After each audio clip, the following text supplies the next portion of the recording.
Good afternoon, students. So today in this class we shall talk about human health and disease. So this chapter is one of the important concepts in 12th portions. So every year there will be at least 4 to 5 questions which are asked. That's a good weightage. So which is close to 16 to 20 marks.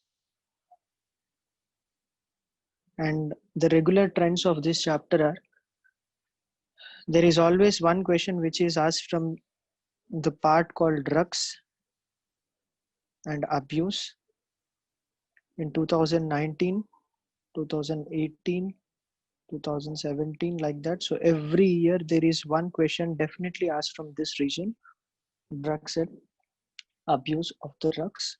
So last year there was a question called what is morphine? So acetylation of morphine will give rise to some question related to heroin or something. So that was the question. So previously there was same part that is about heroin, which is isolated from the latex or something. So there are two questions within the same concept which was asked in 2 consecutive years. So drugs and abuse is one of the important concepts. And second, they will ask every time the disease and agent maybe, or disease and cause, depending upon the type of diseases which we will explore.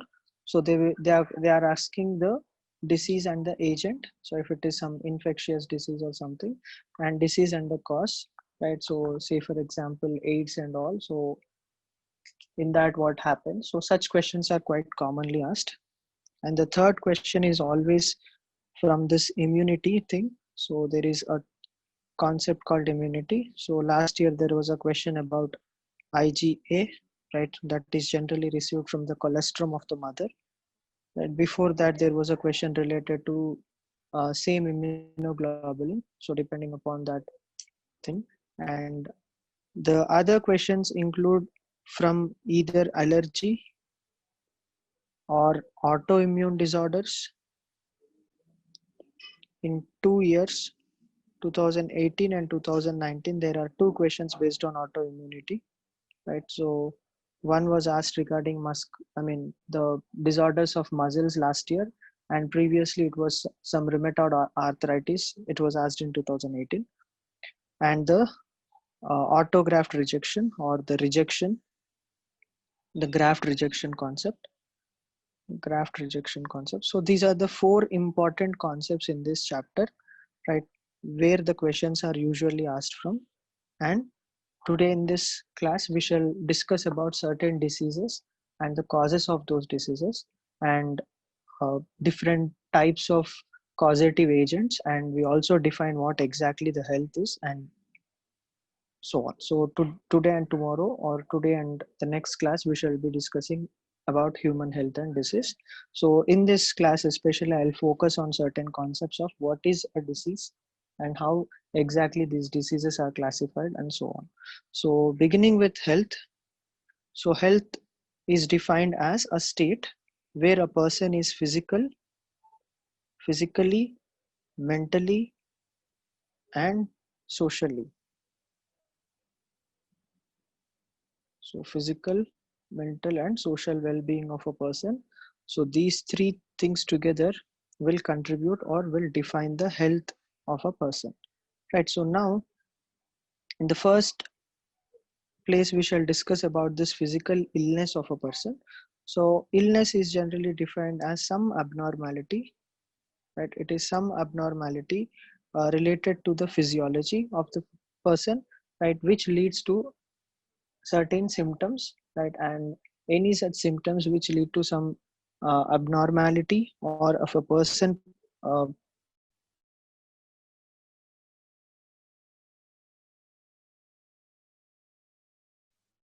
if a person suffers from certain diseases. So there are certain genetic disorders which we have studied in principles of inheritance, the genetic disorders where the mutations or whatever the things takes place, and the child or the baby is born with certain deficiencies or certain abnormalities, and there are certain diseases because of lifestyle, right? So the lifestyle disorders, so lifestyle disorders like different food habits. Say for example, the malnutrition can be taken as a lifestyle disorder because people do not get enough nourishment, and thus they suffer from deficiency disorders. So that could be some example of lifestyle disorders. Or infections, so which are mostly caused by certain infectious agents, right, like bacteria, viruses, uh, protozoans, so on and so forth. So there are several kinds of diseases. So today we shall talk something about infectious diseases and non-infectious diseases. The infectious one being spread from one person to the other person, either directly or through a vector, and the non-infectious ones which do not generally spread from one person to the other person. Let us say some heart atherosclerosis or cancer maybe. So there are few things which do not spread from one person to the other person. So such diseases can be considered as a non infectious diseases. So moving on to discussions like diseases. So there are several disorders or common diseases that are seen in human beings. So we see certain diseases like typhoid maybe. We see certain diseases like cold, right? So like that there are several diseases, and in all cases the causative agent is something which is responsible for the diseases, the causative agents. And depending upon causative agent we have various types of diseases, right? So in this discussion we shall classify the types of diseases into four based on the causative agents. So the ones which are caused by bacteria, the bacterial infections, the viral infections, the protozoan infections, and helminthic infections, right? And something more to the story, we can add fungal infections also, say for example ringworm disease, etc. So here this table shows us about the disease and the pathogen and the symptoms, right? So you can see tuberculosis, the dreadful disease which almost, right, which generally which shivers the whole country, right? Like India, right? So which fought and still fighting with tuberculosis, and it almost takes millions of people every year, right? So Mycobacterium tuberculosis is the causative agent. It's a bacteria, and the mode of infection is a droplet infection, so which spreads from the aerosols, right? When a person sneezes, coughs, or whatever. So that's what. So it generally uh, is infectious, and it transmits through the droplets, right? And what are the symptoms of it? So chronic cough, which means chronic refers to a continuous, a prolonged. So if a person suffers from cough for a very long time, right? So that's what chronic cough refers to. Acute cough refers to, acute always refers to a very short and it's kind of peak kind of symptom, whereas chronic refers to prolonged or it is experienced for a very long duration. So chronic gastritis, acute gastritis means it is for a short period of time.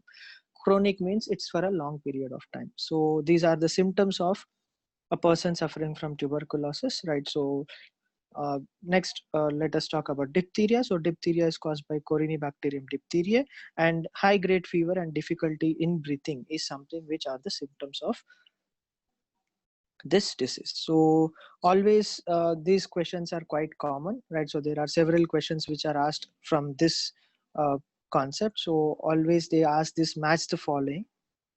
So in the previous year papers, if you just look at in certain AIPMT questions, so always there is this disease on the left side and the causative agent on the right side, and they ask you to match the following, right? So these are the very common type of questions, and you can just try to remember the names of the causative agents, right? So like cholera, Vibrio cholerae, and tetanus, Clostridium tetani, leprosy, Mycobacterium leprae, typhoid, Salmonella typhi, right? So, and this was one of the questions which was asked previously. So which test is used to confirm typhoid? It's Vidal test, so which is given in our NCRT itself.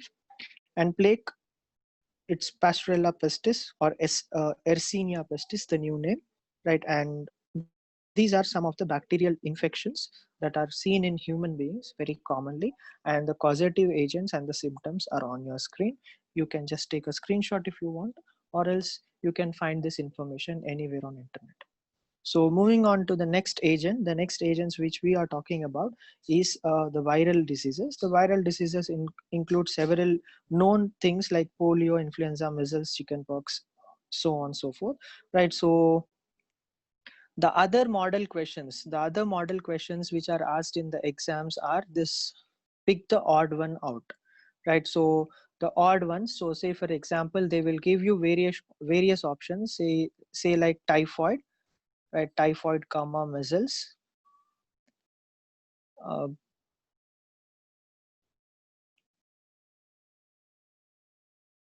tuberculosis versus leprosy, and rabies and measles, and flu and filariasis. So the question could be like, which of the following sets has only viral diseases but not anything else? So the option will be third one, because rabies and measles both are viral infections. So in all the other options, if you see, right, in all the other options, typhoid is bacterial and measles is virus. Tuberculosis and leprosy both are bacterial, right? Flu can be either because of influenza, so virus, and filariasis is because of a helminthic worm. So the only answer that suits us, in which both viral are given, are rabies and measles. So one of the AIPMT questions. So this is another model question which is asked in the exams. So here are some diseases, right? Polio, right? It's caused by polio virus, right? So which includes the symptoms like this.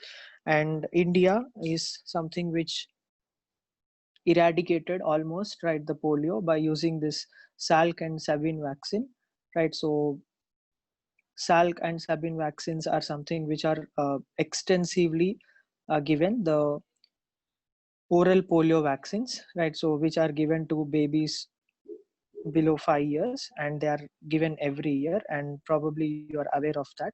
And there was one question based on that in previous exams, right? So the Salk and Sabin vaccine, or the oral polio vaccine, which was previously given as a shot, as an intravenous shot, but now it is mostly the oral polio vaccine. Whereas influenza is caused by orthomyxovirus, and these are the symptoms. And measles, paramyxovirus; chickenpox, pox virus; and mumps, paramyxovirus again. And there are different other things. So you can see certain diseases which were common in the recent times, like dengue, right, and chikungunya, right? So here if you see, the vector is something which is important in these diseases, because often the vector's name was also asked, like which vector is helps in transmission of so and so disease. So this is another model question that can be asked. So these are some viral infections and the transmission of those viral infections. So moving on to the next discussion, that is protozoan diseases. So we are kind of uh, aware of these diseases and heard of these diseases previously as well, right? When we discuss this biological classification, or uh, we mentioned these fellows names, say for example this Trypanosoma gambians, right? So which is a protozoan, right? It's a flagellated protozoan which causes African sleeping sickness, right? And it causes certain symptoms like the patient will be really weak, and there will be certain underlying neurological things, right? So Kala Azar is caused by a protozoan called Leishmania donovani, right? So this is one of the questions asked in previous AIPMT exams. And amoebiasis, right, which is caused by a amoeba, right, a type of protozoan, amoeboid protozoan, which is Entamoeba histolytica, right? So which is a parasite of large intestine of human bodies, and this is generally transmitted by orophycal contamination, and this leads to certain intestinal spasms and dysentery. And the symptom that by which this can be detected is the stool test, right, in which the stools are tested for presence of blood cells, and if the blood cells are present in the stool, so definitely we can think that it is amoebic dysentery or amoebiosis.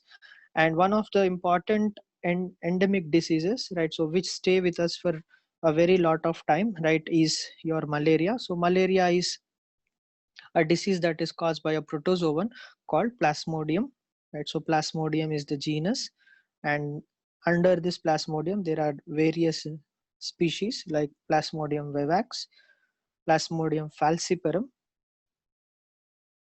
and Plasmodium malaria.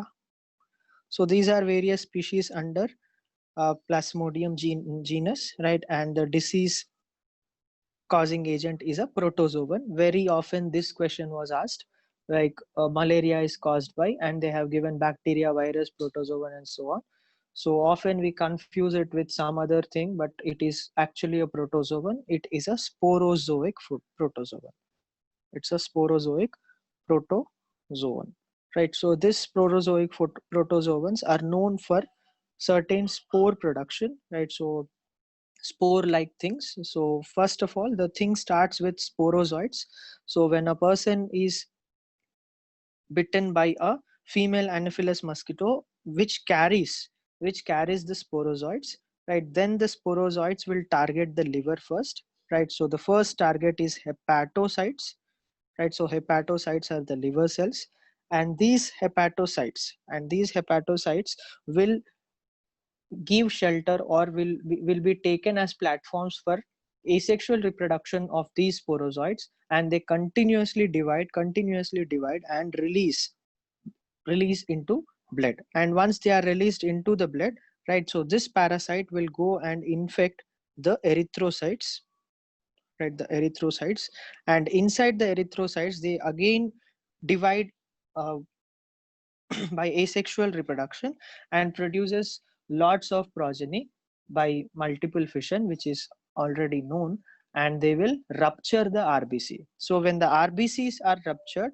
the byproduct called hemozoin, which is because of rupturing of RBC, which is released, acts as a toxin, right? And this toxin, right, is responsible for the chills and high fevers that are caused during malaria, right? That are seen as symptoms during malaria, which occur consecutively, recurrently for every 3 to 4 days, because this particular process of infecting RBC, reproducing in RBC and releasing by rupturing RBC will takes time, and that's why there is recurrent fevers that are seen in malaria because of a toxin called hemozoin.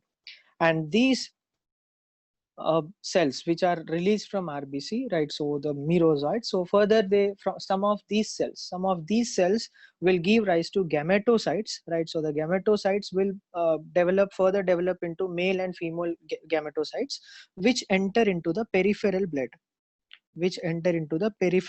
of the human being, right? So this peripheral blood, which contains right which contains the gametocytes, the male and female gametocytes, right? So when a next mosquito bites, so they enter the gut of the mosquito. So now inside the gut of the mosquito, these gametocytes, whatever the gametocytes are there, these gametocytes will further develop into gametes, and then the fertilization takes place. And after fertilization, right, so the eggs, right, so the zygotes or whatever which are formed will undergo meiosis, right, and then gives rise to the sporozoites. And now the sporozoites are ready, which enter into the salivary glands of the mosquito, and they are ready to enter your next person, right? So that's how the disease spreads by the female anopheles mosquito. And in controlling malaria, right, so preventing the growth of mosquitoes is one of the important steps that is followed, right? So where spraying of insecticides in by municipal corporations, and uh, removing stagnant water or cleaning the stagnant water, or using some oils and kerosene to pour, which are spread or which are overlaid on the water bodies, so that the mosquito growth can be controlled, and releasing certain larvae eating fishes like gambusia fishes into the ponds or into the stagnant water, so that the the mosquito population can be controlled, right? So that's how the sporozoites and uh, your the plasmodium affects the human individuals, and this malaria is also associated with certain digestive disorders, because it is going to affect your liver, and liver is something which is helpful in digestion somehow. So of course the function of liver is also affected, and malaria can be fatal if it is untreated. And there are certain strains in which the infection is quite high, and some of the dangerous strains is this plasmodium falciparum, which actually is very dangerous and fatal in most cases. So this is about the malaria, right? So a protozoan disorder. So moving on further, there are other things, right? After protozoan disorders, so the helminthic disorders. So you might be aware of these helminthic worms, right? So the helminthic worms, which are included under two phyla, that is Platyhelminthes and Aschelminthes. So in these two phyla, right, so we have discussed about certain worms. Say for example, tapeworm, which is Taenia solium, which is Taenia solium, right? So this causes a disease called as teniasis, right? This causes a disease called teniasis, in which the parasite will stick to your intestinal walls, and will interfere with the digestion process. So you might recognize this fellow, the Taenia solium, right? So which completely blocks the intestinal lumen, right, and leads to several digestive disorders, where the improper digestion takes place and defecation is inhibited, and person suffers from severe constipation or chronic constipation. So all these are some symptoms of teniasis. And there is other disease which is commonly seen, which is liver fluke disease. So liver fluke is also a disease that is caused by a platyhelminthic worm, right? So these are some helminthic disorders which are because of platyhelminthic members. And there are these members called ascariasis, which is caused by Ascaris lumbricoides, right? So which is a common roundworm which is found everywhere, right? It's very commonly found in the soil, and when children play in the soil, the sand sticks, or the sand just gets uh, into the nails, and when the people do not clean the hands properly and eat with the same hands, the dirty hands, so then the chances of these ascaris uh, eggs, right, get into the system, and they generally spoil. And coming to ascaris larval stages are very, very dangerous, and the the round worm can also perforate or can make perforation to vital organs like kidneys, heart, etc. Right? In such cases, the infection can be fatal, right? And the common symptoms include abdominal spasms, right? Insomnia, right? Insomnia is the sleeplessness, and the other things, the blockage of intestinal passage and so on, are the very common symptoms. And you know that thing the thing is, contaminated water and contaminated soil is the reason for the transmission.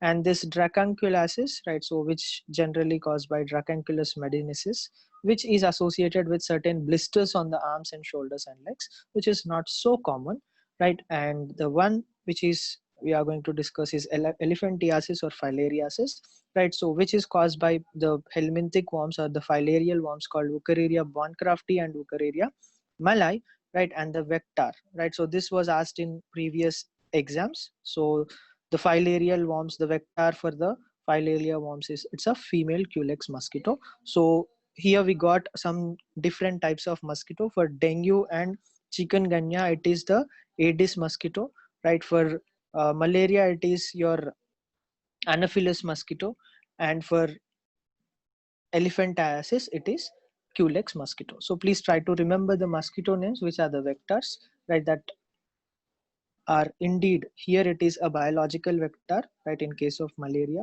right? So in case of dengue and other things, it is just a vector. So there are few things which generally transmit the virus or generally spread the disease by not involving any development of the parasite. So then you call it as a normal vector or the transmission vector.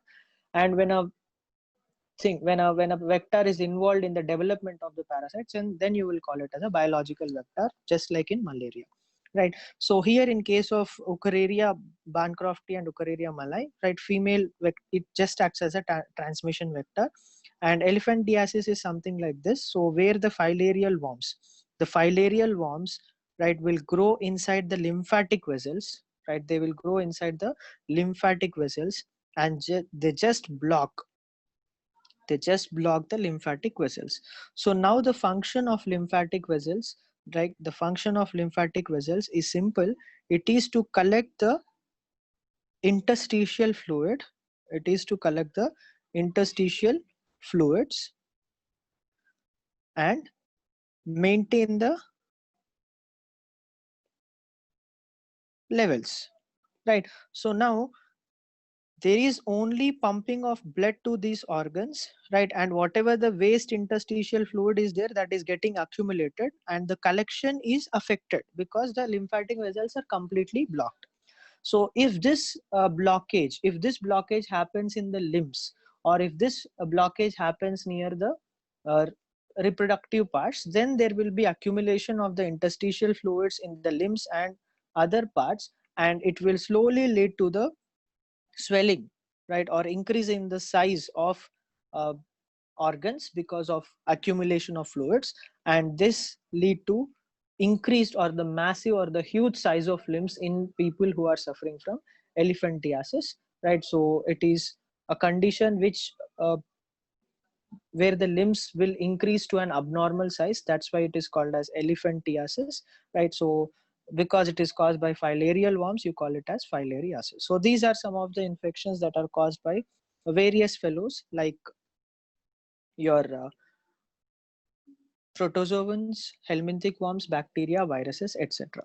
Right. So there are certain fungal disorders also. Right. So the fungal disorders, the ringworm disease.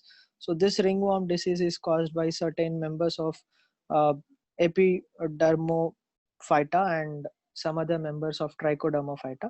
So these are some members which cause ringworm disease. So which leads to a scaly skin and irritating skin, right? So these are very common infections, and these are quite infectious and contagious disease, which generally spread by used towels or used clothes of a person, right, who is suffering from ringworm or whatever. So these are generally treated by certain antifungal creams, right? So which are quite easily available in the market. So these are some of the examples of fungal infections.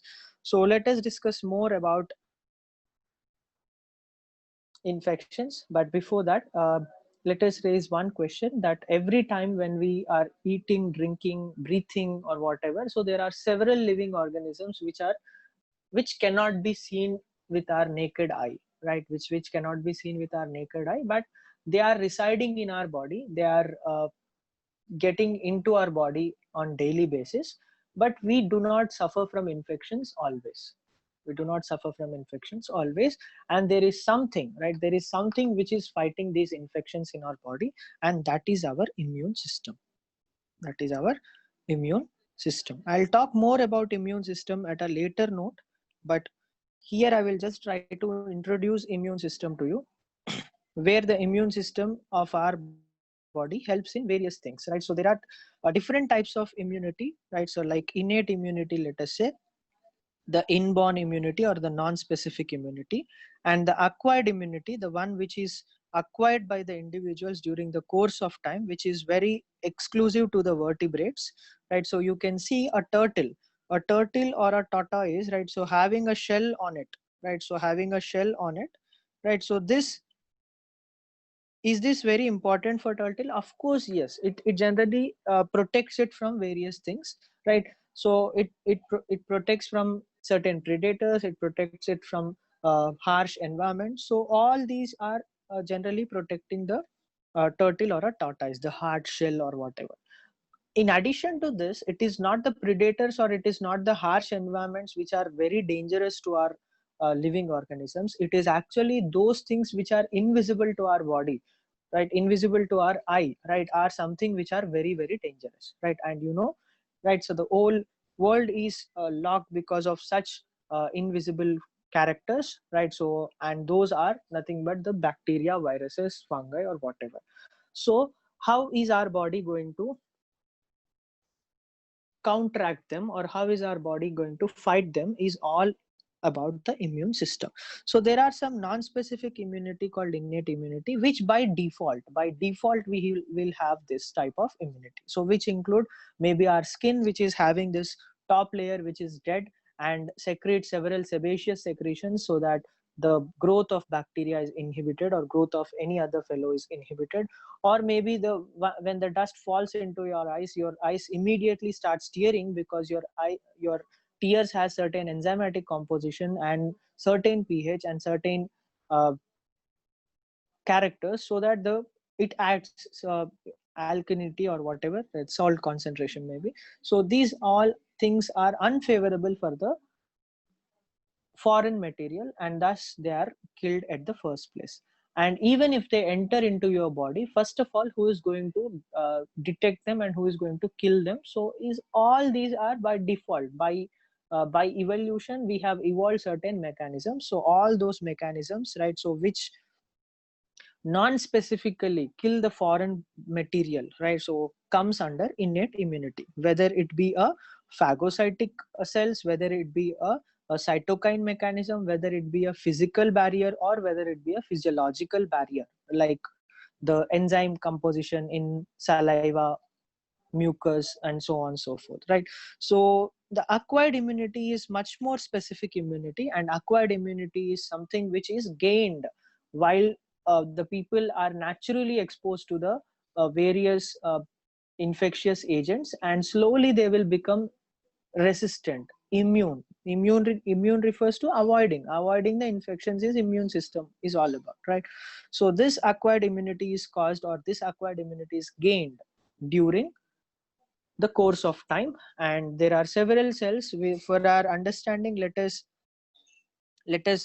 say about this B cells and T cells, so which you already know, right. So these T cells and B cells are the lymphocytes that take care of the immune system totally, so they will handle these things very nicely. So there are other cells like neutrophils, macrophages, and so on and so forth. So these neutrophils and macrophages are the phagocytic cells which generally engulf all the foreign material. So for your reference, I just want to show you some picture, right, so which shows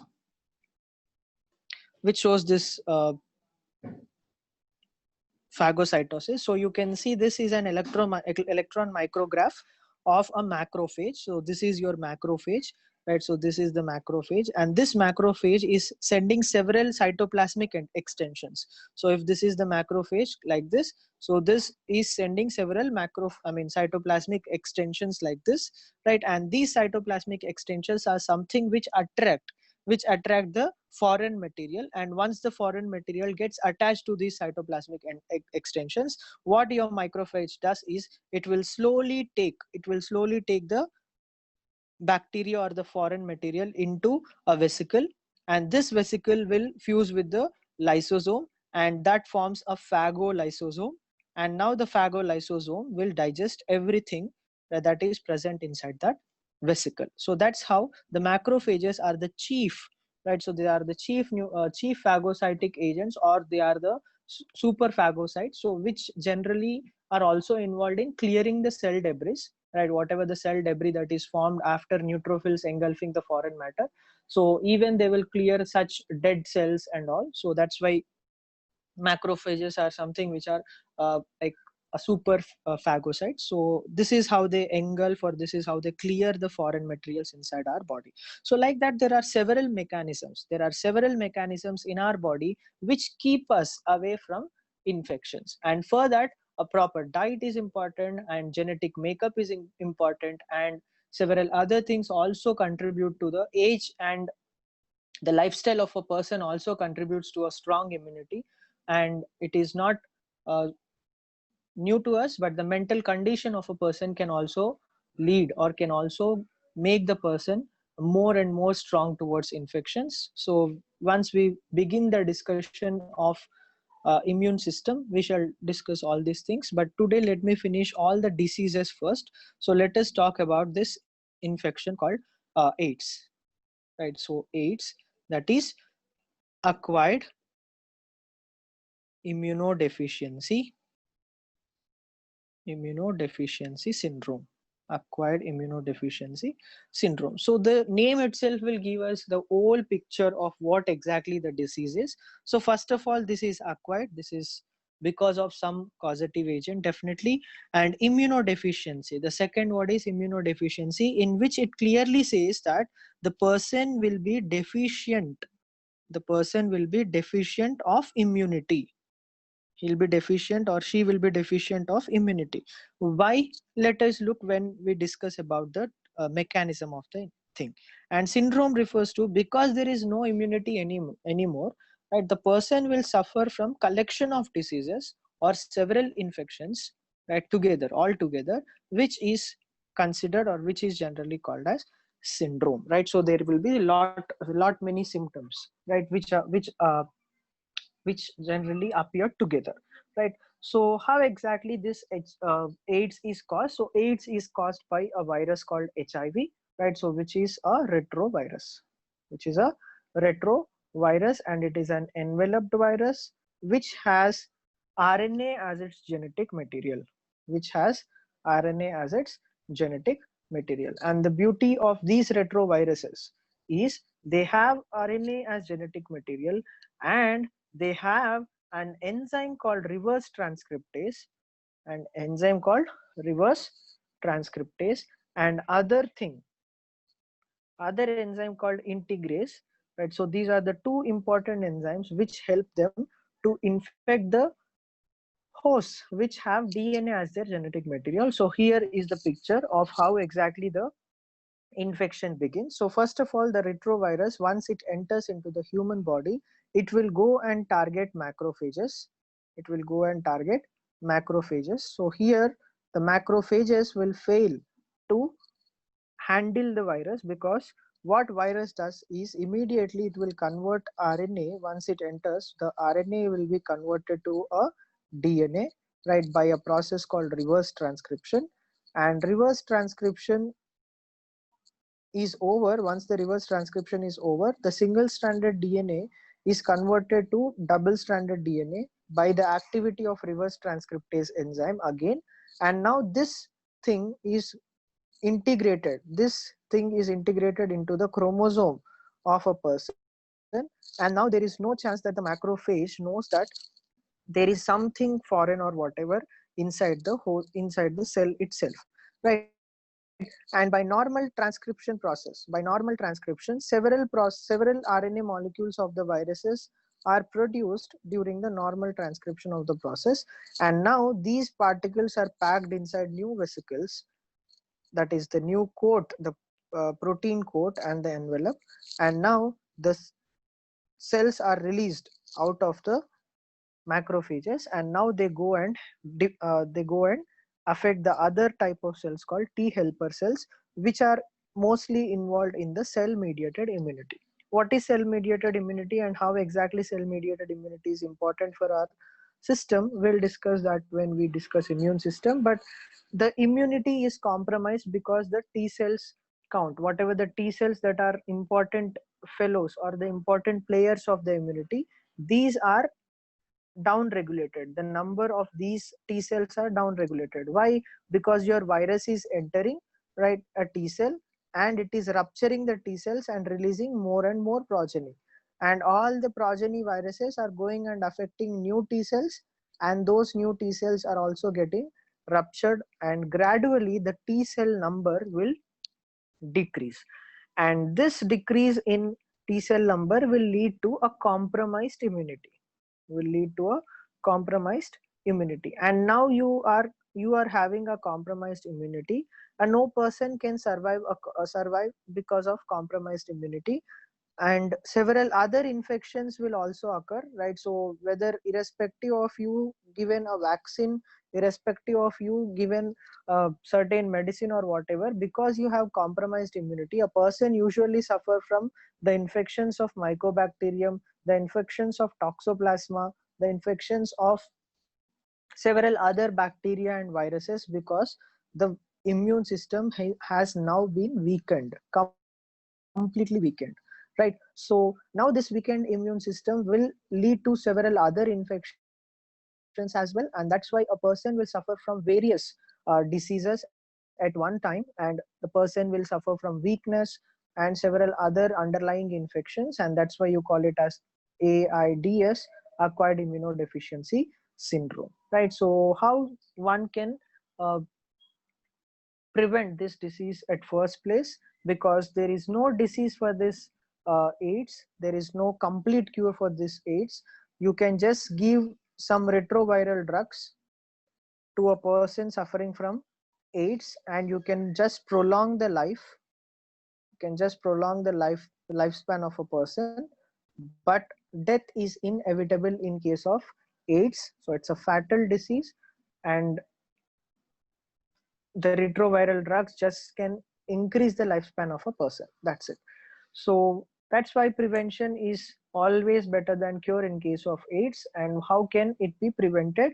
So before understanding how can it be prevented, let us understand how it is transmitted.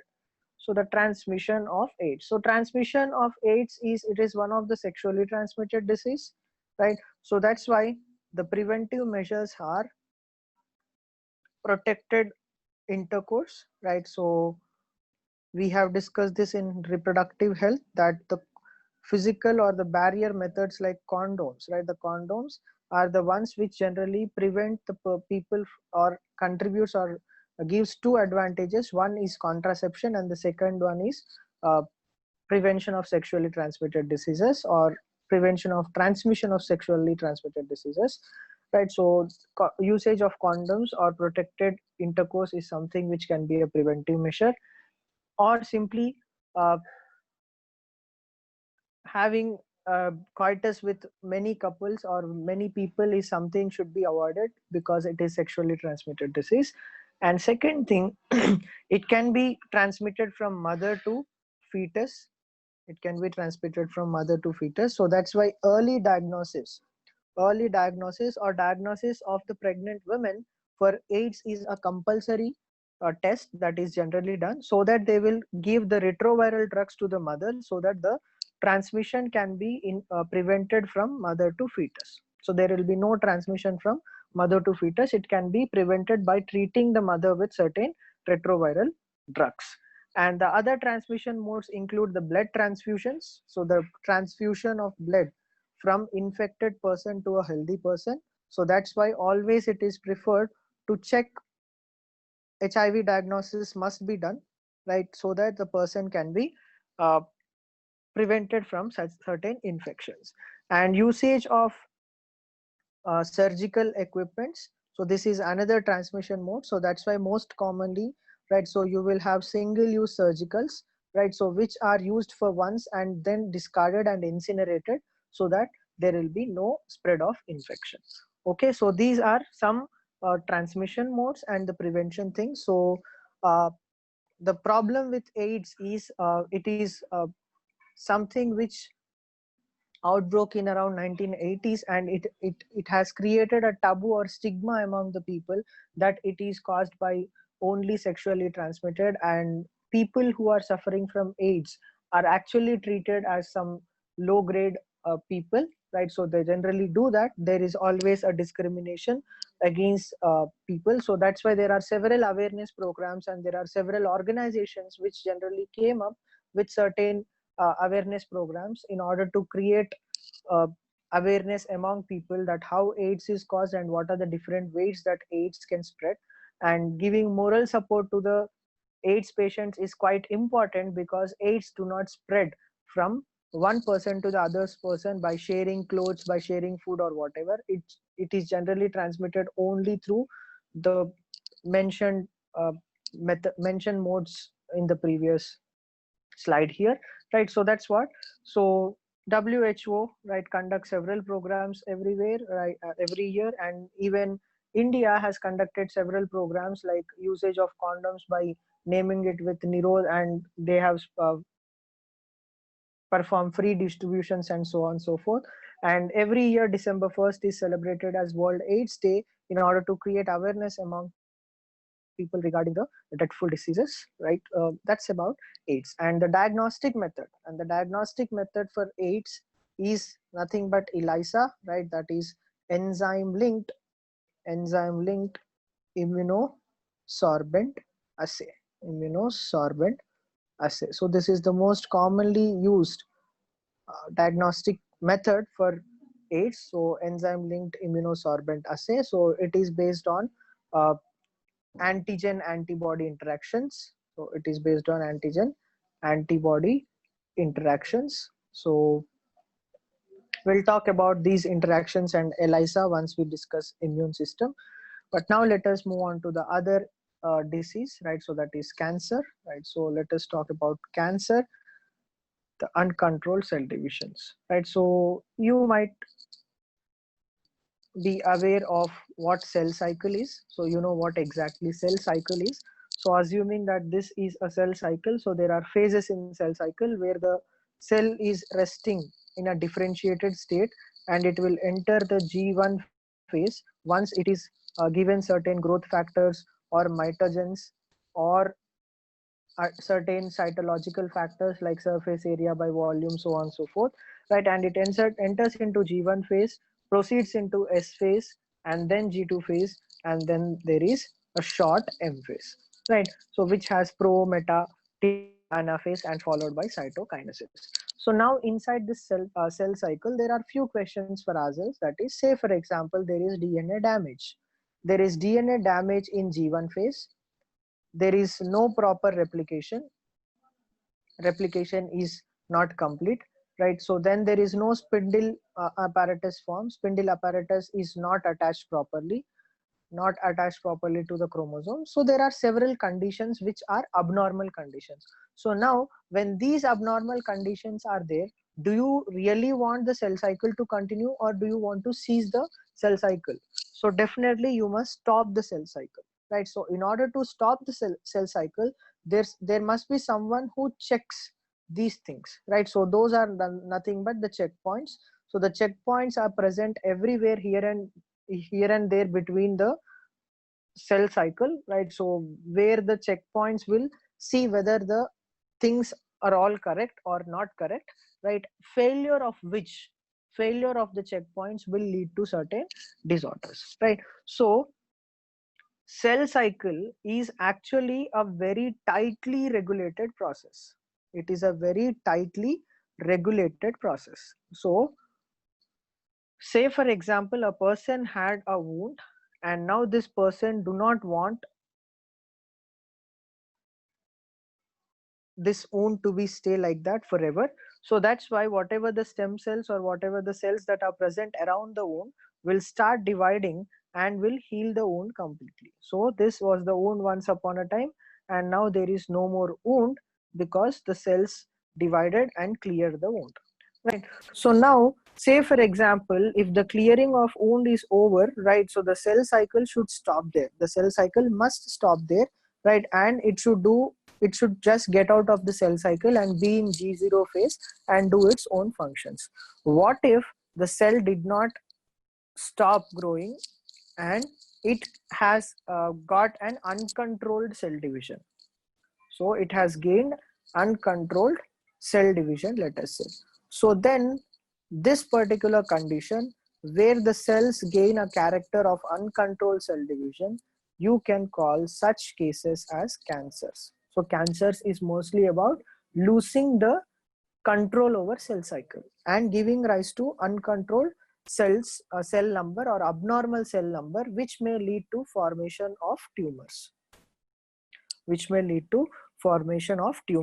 So there are two types of tumors, you know already, that is benign tumors and malignant tumors. So of which malignant is something which is very dangerous because it shows a property called metastasis. And what is metastasis and how is it defined? The metastasis is a property in which the neoplastic cells will detach from the original location and travel through the body fluids and lodge at new location and can cause cancer at the new location, right? So this type of character is called as metastasis, and metastasis is the most dangerous character or is most feared character of cancer, and it is the most ferocious form of cancer, right? That is actually fatal in many cases, right? Whereas benign ones are these are quite less dangerous and they can be removed surgically, but the malignant ones cannot be treated by a surgery, right? So the characters of a normal cell, if there is a normal cell, it shows some characters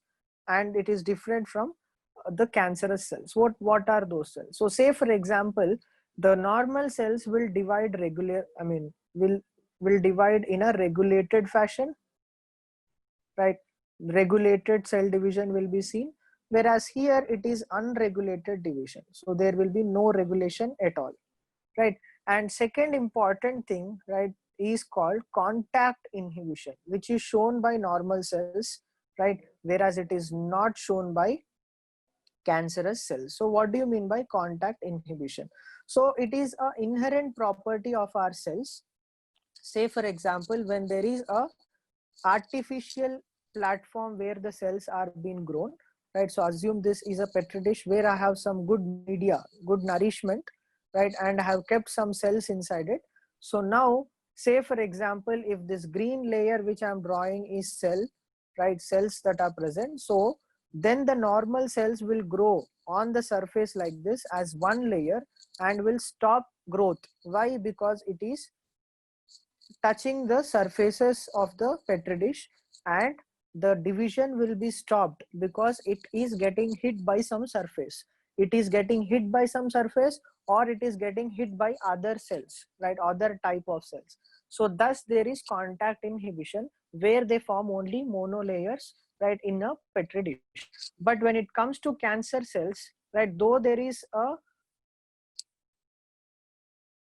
contact with the surface or contact with the other cells, the cancer cells will keep on growing, right, will keep on growing and form several layers of cells, because these are the ones which lost the property called contact inhibition, and that's why you call it as uncontrolled cell division.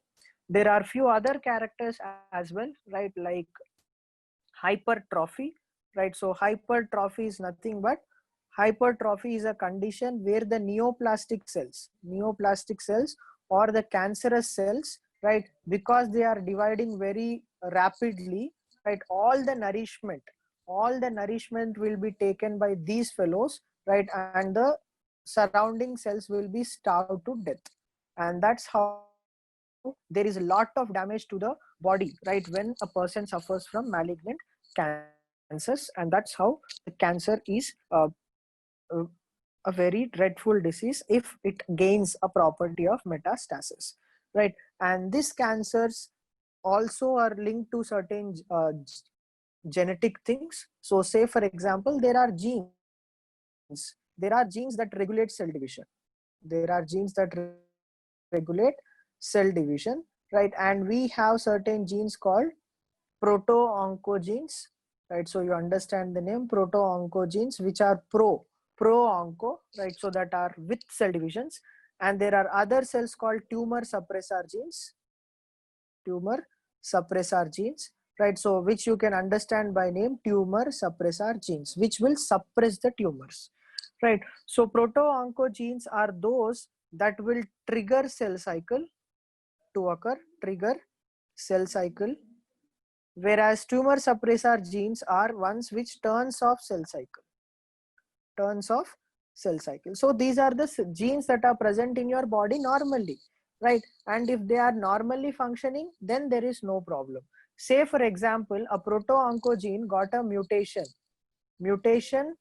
in which there is gain of function, in which there is gain of function. If a proto-oncogene gains function, then it will trigger cell cycle irrespective of the signal, and now the cells will keep on dividing irrespective of whether the division should occur or should not occur, because the proto-oncogene is mutated, it got the function, right? So then it can lead to cancer, right? Say for example, a tumor suppressor gene has underwent some mutation in which it got loss of function,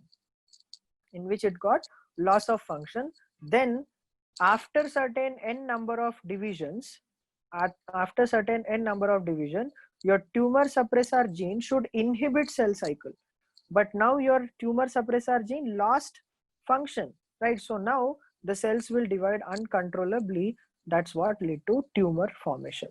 So like that, the genes which are present inside your body, because of certain mutations that happen, right, they may lead to cancers as well. Of course, there are other genes, right, so which are present in virus, the viral oncogenes, right, which are uh, caused by various viruses, right? So these are called vironcogenes, right? That can also cause cancers, right? So this is some genetic reason behind cancer. Cancers can also be caused by carcinogens, right? So physical and chemical carcinogens. We will discuss those carcinogens and things like treatment and diagnosis of cancer in next class, but this is all about today's class. I'll keep 2 minutes open for doubts. You guys can ask me if you have any doubts.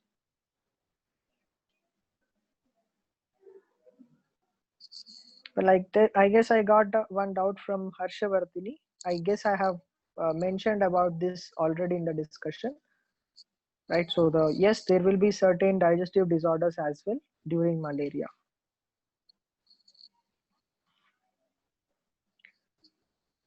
What is yellow fever? Is it same as chikungunya? No, it is not same, definitely.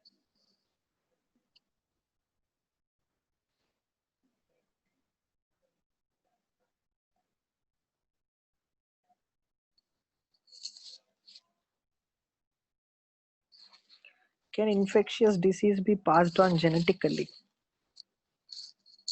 I don't think so. Genetic disorders are different, infectious disorders are different. No. Sir, how cytotoxic cells are not affected by HIV? Rashika, you can do your own reading, right? So I guess those things are quite uh, at higher level, so you can do your additional reading.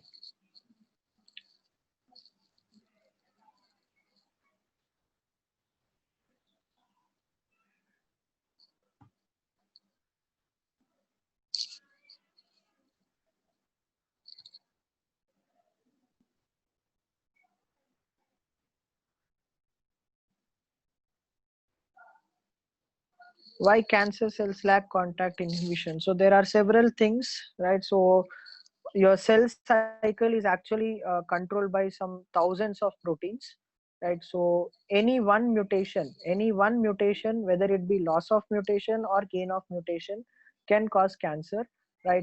And the orientation of these cytoskeletal elements also plays very important inside a cell, right? Are very important inside a cell in order to have that contact inhibition. So mostly in cancers, what happens is these cytoskeletal elements function is disturbed or is affected by the cancerous cells. So that's why the cancerous cell will not have that contact inhibition.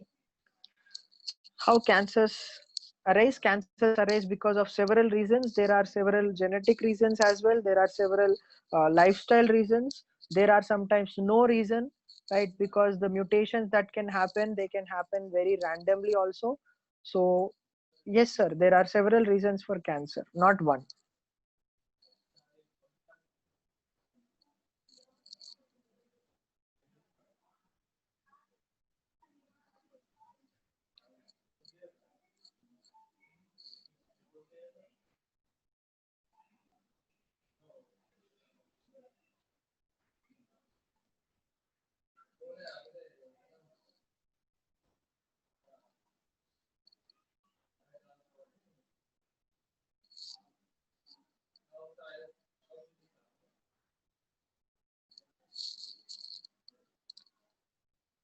Okay, sir, if that's the thing, this is all for today's class. In next class, we shall discuss the rest of the topics.